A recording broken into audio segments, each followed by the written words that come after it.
Hello friends, welcome to the new episode of my channel. আমি অরিত্র। এখন আমরা এই ভিডিওর মধ্যে রিয়াকশন দেবো হচ্ছে বম বম ভোলে, যে গানটা সিকান্দারের দ্বিতীয় গান, যেটা হোলি উপলক্ষে তিনি রিলিজ করেছেন।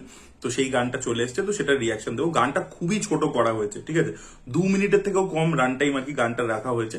এবং গানটা যখন থেকে ড্রপ করেছে, রিয়াকশন কিন্তু খুব একটা ভালো নয়, মানে মিক্সড রিয়াকশন আর কি। দেখুন, আমার ফার্স্ট গানটা জহরা জবি, সেই গানটা ভালো লাগেনি। আমি বলেছিলাম অনেস্টলি, ডান্স স্টেপ বলুন বা গান বলুন, ভালো লাগেনি। এই গানটা, এই হোলির গানটা আমি বলবো প্রথম গানটার থেকে বেটার হয়েছে। এক্সট্রাঅর্ডিনারি গান হয়ে যায়নি। সালমান খানের এত কেরিয়ারে ভালো ভালো গান রয়েছে, তার ছবিতে একটা টাইমে এত গান ভালো হতো, সেই তুলনায় কিছুই নয়। বা প্রীতমের থেকে আরো বেশি এক্সপেকটেশন ছিল, বাট ফার্স্ট গানটার তুলনায় আমি বলবো এই গানটা, সেকেন্ড গানটা বেটার, ঠিক আছে। আর একটু বেটার, আর একটু ক্যাচি জিনিসটা হলে বেটার হতো, বাট আমি বলবো ডিসেন্ট হয়েছে। আমি গানটা 4-5 বার চালিয়ে শুনলাম, আমার ডিসেন্ট লেগেছে, ঠিক আছে। আমি প্রচুর যে বারবার শুনবো, প্রচন্ড যে ক্যাচি, মানে সেলফি লেলে রে ওই গানটার মতো নয়, তবে ঠিক আছে আর কি। এবং এই গানটা এতটা ছোট করা হয়েছে কেন, অনেকের বক্তব্য এটা হতে পারে। আচ্ছা, প্রথমে একটু ভিজুয়ালসটা নিয়ে কথা বলে নি। তো ভিজুয়ালসটাই খুব কালারফুল করা হয়েছে, যেহেতু হোলির ফেস্টিভ্যাল। এবং অ্যাকচুয়ালি গানটার প্রথমে যে র্যাপের পোর্শনটা আছে না, সেই জায়গাটা কিন্তু আমার বেশ ভালো লেগেছে। এনিওয়ে, এবার দেখুন, হোলি সেলিব্রেশন উপলক্ষে আর কি গানটা রিলিজ করেছে, সেইভাবেই মেকার্সরা প্ল্যান করেছে।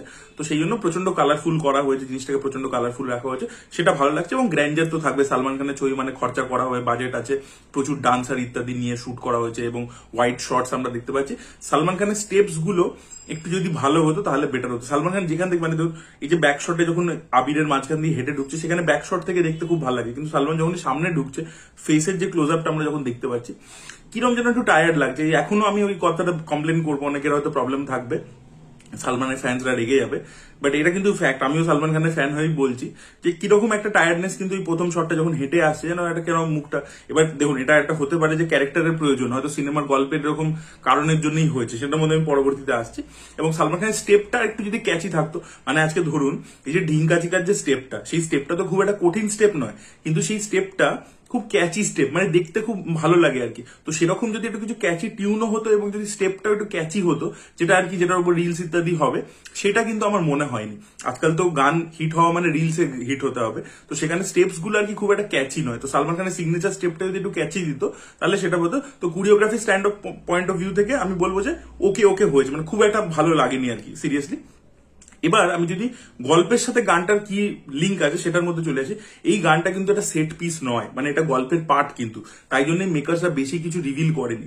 অনেকের হয়তো কমপ্লেন হতে পারে যে কেন ছোট।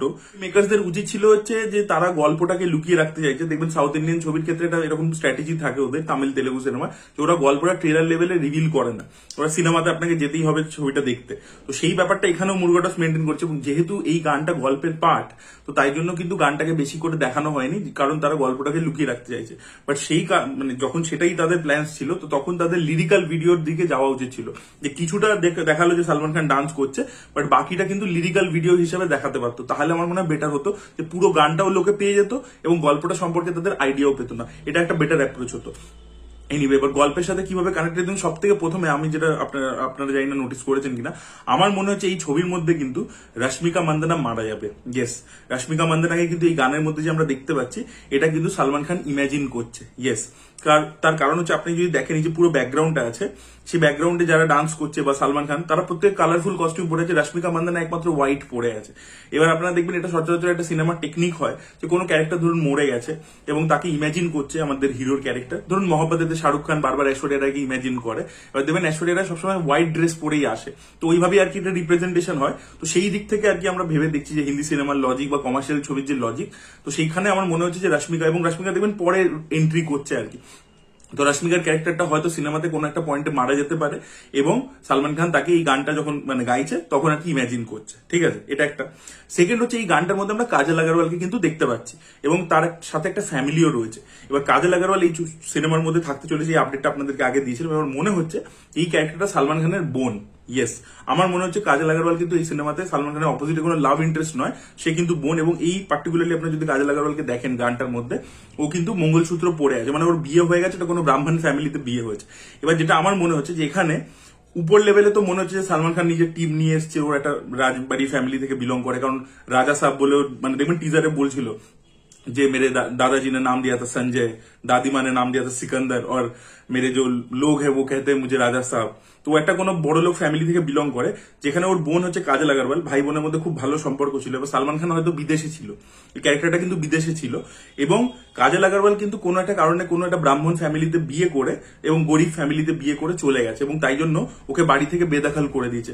একটা কিন্তু ফ্যামিলি রিকনসাইলেশনের ব্যাপার এখানে থাকতে চলেছে, যেরকম আমরা অভিমান ছবিটা মানে যেটা অ্যাকচুয়ালি পাবন কালিয়ানের একটা ছবি রিমেক ছিল, সেখানে যেরকম একটা ব্যাপার দেখেছিলাম যে একটা বড় লোক ফ্যামিলি থেকে জিত আসছে, পিসির সাথে আর কি রিকনসাইলেশন করবার চেষ্টা করছে দাদুর, তো সেখানে একটা ফ্যামিলি ইমোশন ছিল, সেটা কিন্তু এখানে থাকতে চলেছে। সালমান খানের যেহেতু বোন আর কি বহুদিন হয়েছে বিচ্ছেদ হয়েছে, সালমান খান যখন ফেরত এসছে হয়তো ওখানে একটা বিগার পারপাসও আছে, সত্যরাজের সাথে একটা ঝামেলা ইত্যাদি, সেটার একটা অন্য গল্প আছে, কিন্তু হয়তো মানে সত্যরাজ কিন্তু এই বোনকে মারতে চাইছে কোনো কারণে। সালমান খান তাই জন্য ওই টিমটাকে নিয়ে এসছে, বোনকে বাঁচাবে এবং বোনের সাথে নিজের বাবার হয়তো রিকনসাইলেশন করাবার চেষ্টা করবে বা ওকে পরিবারে যাতে আবার ফেরত নিয়ে যেতে পারে, সেরকম একটা অ্যাঙ্গেল কিন্তু এখানে থাকতে চলেছে, যেটা বহু সাউথ ইন্ডিয়ান ছবিতে আমরা দেখতে পাই। যেরকম রবি তেজার একটা ছবি ছিল বীরা বলে, আপনারা নিশ্চয়ই দেখেছেন, অনেক সময় আগে টেলিভিশনে প্রচুর দিত, আমি জানি না, আমি টেলিভিশনে বহু বছর আগে দেখেছিলাম, সেখানে এই ধরনের কনসেপ্ট ছিল, ওখানেও কাজল আগরওয়াল হিরোইন ছিল, ওখানে রবি তেজার ওয়াইফ ছিল, মারা যায় ক্যারেক্টারটা। তো এখানে কিন্তু এরকম একটা অ্যাঙ্গেল থাকতে চলেছে। আমার মনে হচ্ছে কাজল আগরওয়াল কিন্তু সালমান খানের বোন হবে এবং একটা এরকম রিকনসাইলেশন ফ্যামিলি রিকনসাইলেশনের ব্যাপার থাকতে চলেছে এবং কাজল আগরওয়াল কিন্তু খুব একটা খুশি নয় সালমানকে দেখে, মানে ও তো জানে এটা আমার দাদা হয়, ঠিক আছে, কিন্তু ওর বাড়ির লোকেরা জানে না। এবার সালমান ওদের মন জেতবার চেষ্টা করছে, ঠিক আছে, এই ফ্যামিলিটার উপর হয়তো অনেক ট্রাবল আছে, ঠিক আছে, যেরকম আপনারা কনসেপ্ট অনেকটা দেখতে পেয়েছিলেন গুলামে মুস্তাফা, নানা পাটেকারের ছবি হয়েছিল, যেটা পরে আমাদের বাংলাতে রহমত আলী বলে রিমেক হয়েছে, সেখানে দেখবেন যে সবসময় নানা পাটেকার আর কি ওই ফ্যামিলিটাকে গার্ড করে রাখছে। তো ওরকম একটা ব্যাপার কিন্তু এখানেও থাকলেও থাকতে পারে আমার মনে হচ্ছে আর কি। দেখা যাক সেটা কি হয় এবং সত্যরাজের সাথে এটা কি কানেকশন থাকে, কি থাকে সেটা, এবং কেন কি পারপাসের জন্য, এবং সালমান খান কেন আমি বলছি ফরেন থেকে ক্যারেক্টারটা এসছে। দেখবেন একটা প্লেনের শট আছে, প্লেনের মধ্যে মারামারি হচ্ছে, মনে করুন টিজারের মধ্যে আছে, সেখানে সালমান খান কিন্তু যখন কোট প্যান্ট পরে আসছে, ওখানে আমরা দেখতে পাচ্ছি ওই ক্যারেক্টারটা ওখান থেকে ল্যান্ড করেছে। দেখবেন একটা রানওয়ের উপরে শট আছে যে প্লেনটা যাচ্ছে, তো হয়তো সালমান খান ওখান থেকে বিদেশ থেকে আসছে, তখনই ওকে মেরে ফেলবার চেষ্টা করা হচ্ছিল, ও এখানে পৌঁছে প্রবলেমটা জানতে পেরেছে, এবার ও নিজের টিম নিয়ে নেমেছে, পুরো জিনিসটাকেও সলভ করবে, ঠিক আছে। পলিটিক্সেরও একটা অ্যাঙ্গেল থাকতে চলেছে, বিকজ সত্যরাজ যেখানে পলিটিশিয়ানের রোল প্লে করছে, এই জিনিসগুলো আমি অবজার্ভ করলাম, সেখান থেকে আমি একটা থিওরি বানালাম।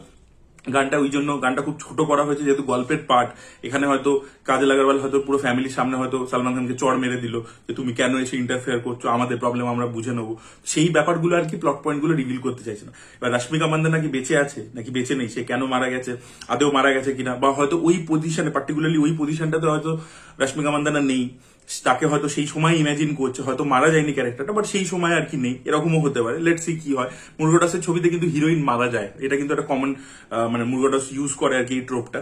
আপনারা যদি দেখেন ইভেন আমাদের দরবার বলে যে ছবিটা, সেখানে রজনীকান্তের যে মেয়ে তাকে কিন্তু মেরে ফেলে, আপনারা গজনীতে তো দেখেইছেন আসিনকে মেরে ফেলে। তো এই জন্যই আর কি গেস করছি যে রশ্মিকার ক্যারেক্টারটা মরে যেতে পারে এবং কাজল আগরওয়াল সালমানের বোন হবে এবং একটা ফ্যামিলি রিকনসাইলেশনের ব্যাপার থাকবে। দেখা যাক কি হয়, এই গল্প মানে এই প্লট পয়েন্ট গুলো মেলে কিনা। তো দেখা যাক, খুব পুরনো আর কি সাউথ ইন্ডিয়ান যে ছবি সেটার ভাইব দিচ্ছে, দেখা যাক ডেটেড কনসেপ্ট হয় নাকি নতুন কোনো কনসেপ্ট হয়, কারণ মুরগোডাস কিছু না কিছু একটা ইউনিক নিয়ে আসে এবং অ্যাকশন সিকোয়েন্সও খুব ইনোভেটিভ হয় তার ছবির মধ্যে। তো আশা রাখছি এখনো, দেখা যাক ছবিটা কিরকম হয়। এবং সালমান খান কিন্তু খুব বেসিক ইমোশনে আর কি হিট করছে। আপনি যদি দেখেন একটা ঈদ উপলক্ষে একটা গান, একটা হোলি উপলক্ষে গান, ফ্যামিলি ইমোশন, ভাই বোনের ইমোশন, এগুলোকে ট্যাপ করছে, যেগুলো খুব বেসিক ইমোশন, ঠিক আছে, প্রচন্ড মানে একটা। এবার ট্রেলারটা এলে আরো বেটার আমরা বুঝতে পারবো যে একদম পুরো মানে সিরিয়াস অ্যাকশন থ্রিলার জোনের মধ্যে যাবে কিনা। যেরকম স্পাইডার যে ছবিটা ছিল মুরগোডাসের, সেই ছবিটা যেরকম একটা অ্যাকশন থ্রিলার জোনের মধ্যে ঢুকে গেছিল, ভিলেন প্রচন্ড সাইকটিক, তো সেই জোনের মধ্যে যায় কিনা সেটাই দেখার মতো বিষয় হবে। তো এটা ছিল আমার ডিকোডিং। আপনাদের বক্তব্য অবশ্যই কমেন্টে জানাবেন। এই ভিডিওটা ভালো লেগে থাকলে লাইক করুন, শেয়ার করুন, চ্যানেলটিকে সাবস্ক্রাইব করতে ভুলবেন না। Bye bye.